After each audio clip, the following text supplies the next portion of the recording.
अगर मैं तुमसे ये कहूं कि जब भी कोई तुम्हारा नाम लेता है तो वो बस तुम्हें बुला नहीं रहा होता, वो एक प्राचीन मंत्र बोल रहा होता है। हाँ, बिल्कुल सही सुना तुमने। ये कोई कविता नहीं है, कोई रूपक नहीं है। ये सचमुच तुम्हारी रियलिटी की बुनियाद को हिला देता है।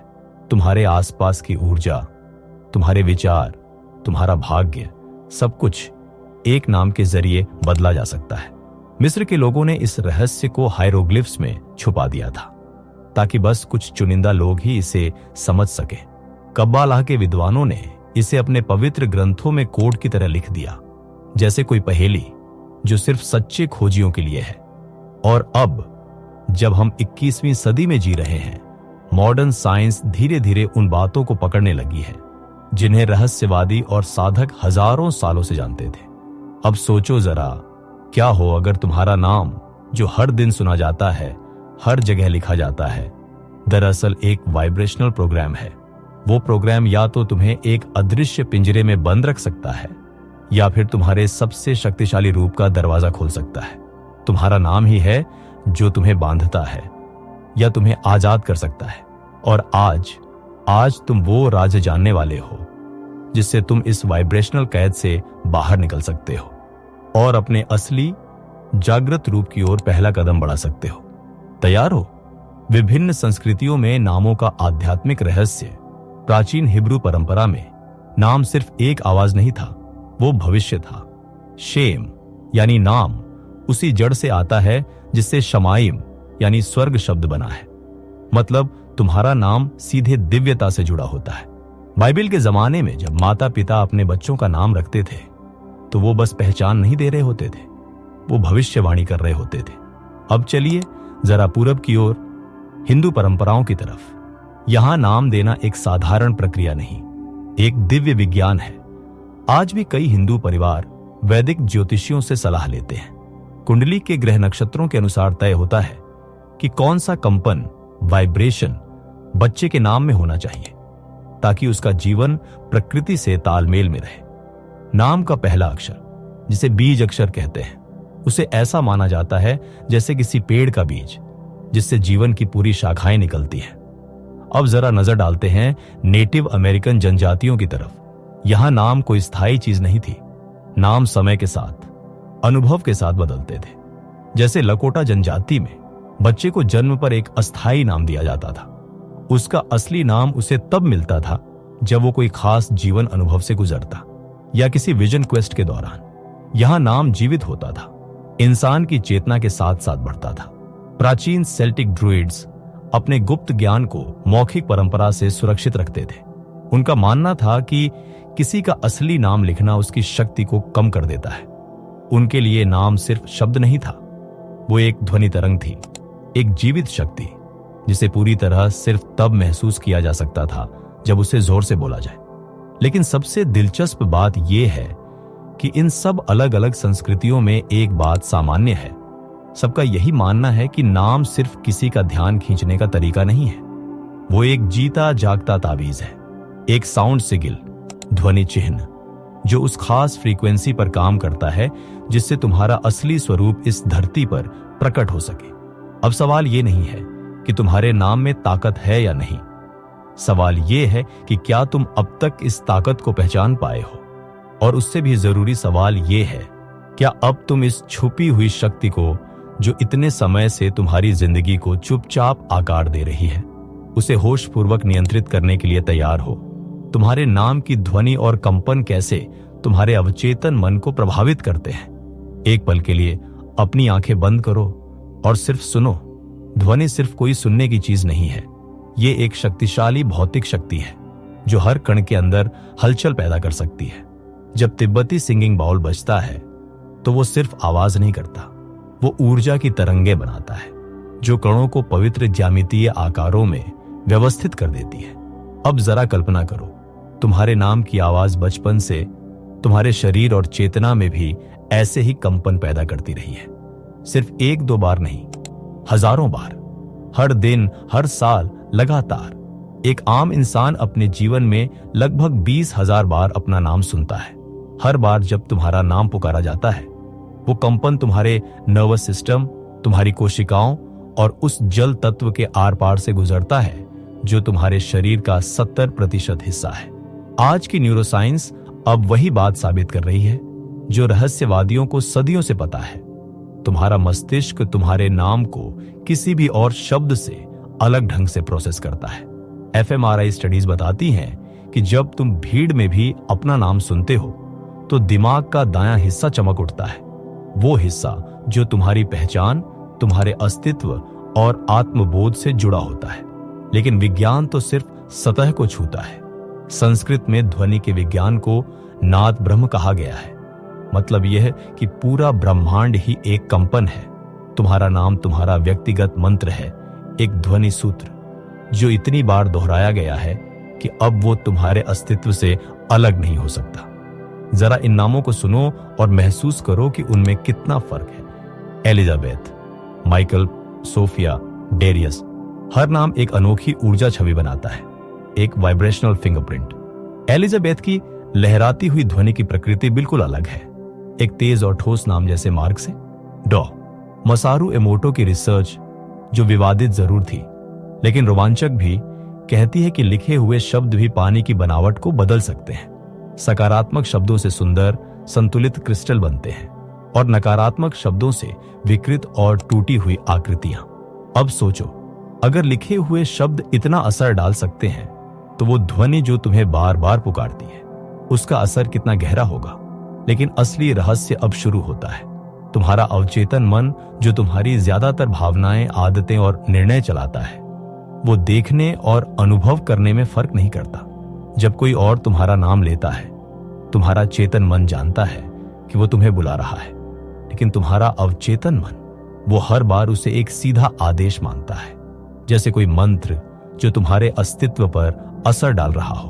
प्राचीन जादुई परंपराओं में इस सिद्धांत को गहराई से समझा गया था। मिस्र की रहस्यमयी विद्याओं में माना जाता था कि किसी का असली नाम जान लेना उस पर शक्ति प्राप्त करने के बराबर है। इसीलिए रहस्य विद्यालयों में दीक्षा लेते समय लोग अपना पुराना नाम छोड़कर एक नया गोपनीय नाम धारण करते थे, एक ऐसा नाम जो उनकी उच्चतम संभावनाओं की आवृत्ति, फ्रीक्वेंसी से मेल खाता हो, न कि समाज की सीमाओं से। अब सोचो, क्या ऐसा हो सकता है कि तुम्हारे नाम की ध्वनि में ही वो सीमाएं छुपी हैं जो तुम हर दिन अनजाने में स्वीकार करते आ रहे हो? क्या हो अगर हर बार तुम्हारा नाम पुकारा जाना एक अवचेतन प्रोग्राम को ट्रिगर कर रहा हो, जो तुम्हारे सोचने, महसूस करने और फैसले लेने के तरीके को प्रभावित कर रहा है? लेकिन घबराने की जरूरत नहीं है। याद रखो, सचेत होना ही पहला कदम है बदलाव की ओर। जैसे ही तुम इन सूक्ष्म ऊर्जाओं को पहचानने लगते हो, वैसे ही तुम उनके प्रभाव से बाहर निकलने लगते हो। अपने नाम की शक्ति को जगाने और अपनी संभावनाओं को खोलने की प्राचीन विधियां। मानव इतिहास में जिन लोगों ने वास्तविकता के गूढ़ स्वरूप को महसूस किया, उन्होंने एक गहरी बात को समझा। नाम सिर्फ पहचान नहीं होते, ये सक्रिय मंत्र होते हैं। सवाल ये नहीं है कि तुम्हारे नाम में शक्ति है या नहीं, सवाल ये है, क्या तुम अनजाने में इस मंत्र के असर में जीते रहोगे या जागरूक होकर इसकी जादुई ताकत को साध लोगे? आओ अब हम उन प्राचीन तकनीकों और भूली हुई परंपराओं की ओर लौटते हैं जिन्हें रहस्य स्कूलों और गुप्त परंपराओं में संरक्षित किया गया।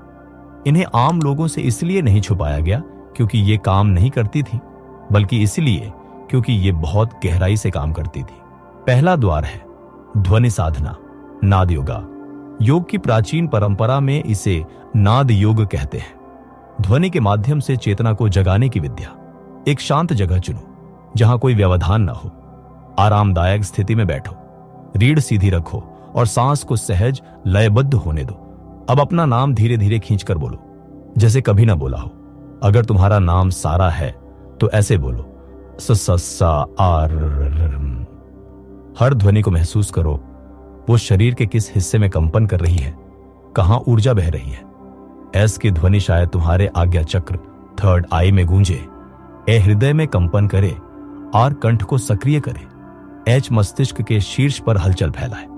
इस अभ्यास को 40 दिन तक रोजाना करो। प्राचीन परंपराओं में 40 दिन को ऊर्जा पुनर्संयोजन, एनर्जेटिक रिकैलिब्रेशन के लिए आदर्श समय माना गया है। कई साधक बताते हैं कि इससे उनका आत्मबोध बदल गया, मानो पहली बार उन्होंने अपने नाम को और खुद को सच में जाना हो। दूसरा द्वार है पवित्र ज्यामिति और सिजिल मैजिक। तुम्हारा लिखा हुआ नाम सिर्फ कुछ अक्षरों का समूह नहीं है, ये एक ऊर्जात्मक कोड है, एक ज्यामितीय हस्ताक्षर जिसे तुम चेतना से सक्रिय कर सकते हो। एक नया जर्नल लो जो सिर्फ इस अभ्यास के लिए हो।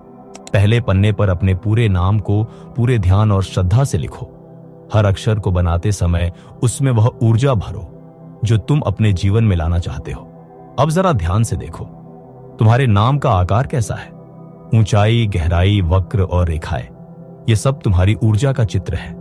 इसे तुम नाम सिगिल मान सकते हो, तुम्हारी ऊर्जात्मक पहचान का प्रतीक चिन्ह। कुछ साधक विशेष अक्षरों को गोल घेरा देकर उन्हें सक्रिय करते हैं। कोई उसमें पवित्र चिन्ह या ज्योतिषीय संकेत भी जोड़ते हैं जो उनकी आत्मिक यात्रा से मेल खाते हैं। तीसरा द्वार है शामानिक परंपरा से नाम पुनः दावा, नेम रिक्लेमेशन रिचुअल। प्रकृति में किसी पवित्र स्थान पर जाओ जहां तुम्हें भीतर से एक जुड़ाव महसूस हो। साथ में एक छोटा आईना, एक मोमबत्ती और पानी से भरा कटोरा ले जाओ। संध्या के समय मोमबत्ती जलाओ और अपने प्रतिबिंब को ध्यान से देखो।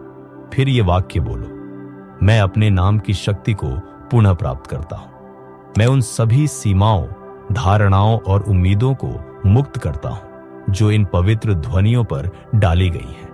मैं सिर्फ तुम्हारा नाम नहीं हूं, मैं वो चेतन सत्ता हूं जिसने इन ध्वनियों के द्वार से जीवन का अनुभव चुनने का निर्णय लिया। अब अपना नाम 3 बार बोलो, पहले धीरे से फुसफुसाकर, फिर सामान्य आवाज में, फिर पूरी दृढ़ता और आत्मविश्वास के साथ। फिर अपने हाथों से पानी को थामो, उसमें अपने नाम को बोलो और पी लो, मानो अपने शुद्ध मुक्त नाम की ऊर्जा को वापस अपने शरीर में ला रहे हो। चौथा द्वार है आधुनिक न्यूरो लिंग्विस्टिक प्रोग्रामिंग NLP। अपने नाम को एक नई ऊर्जा से जोड़ो। ध्यान में जाओ, एक बहुत ही शांति, शक्ति या जागरूकता की अवस्था में पहुंचना। जब तुम्हारा मन पूर्ण ऊर्जा से भरा हो, उस क्षण अपने नाम को मन ही मन दोहराओ। इससे तुम्हारे मस्तिष्क में एक नया संबंध बनता है। अब तुम्हारा नाम उस उच्च अवस्था से जुड़ने का उपकरण बन जाता है। धीरे धीरे जैसे ही कोई तुम्हारा नाम पुकारे या तुम उसे सुनो, वो ऊर्जा अपने आप सक्रिय हो जाएगी। अब तुम्हारा नाम एक लेबल नहीं बल्कि आत्म जागृति का ट्रिगर बन जाता है। दीनों इन विधियों से सिर्फ शुरुआत होती है। हिब्रू परंपरा में जेमेट्रिया से नामों का विश्लेषण होता है। चीनी नाम विद्या में पंचतत्व संतुलन होता है। अफ्रीकी नामकरण संस्कारों से पूर्वजों की शक्ति जुड़ती है। पर सबसे सरल और शक्तिशाली तरीका जो हर संस्कृति से परे है वो है सुनना। जब कोई तुम्हारा नाम पुकारे तो तुरंत प्रतिक्रिया मत दो, एक क्षण के लिए ठहरो, उस ध्वनि को अपने भीतर महसूस करो। देखो वो तुम्हारी ऊर्जा में कैसा परिवर्तन ला रही है। तुम्हारा नाम तुम्हें जन्म से पुकार रहा है। शायद अब समय आ गया है कि तुम सच में उसे सुनो, पहली बार की तरह। मिस्र की प्राचीन मान्यता थी कि मृत्यु के बाद आत्मा को अपना असली नाम याद होना चाहिए। वो नाम नहीं जो जन्म के समय मिला, बल्कि वो दिव्य नाम जो आत्मा का सार है। लेकिन अगर उस नाम को मरने के बाद नहीं बल्कि अभी यहीं याद किया जा सकता है, अगली बार जब कोई तुम्हारा नाम ले तो ध्यान से सुनो। हो सकता है ये ब्रह्मांड तुम्हें याद दिला रहा हो तुम क्यों आए थे।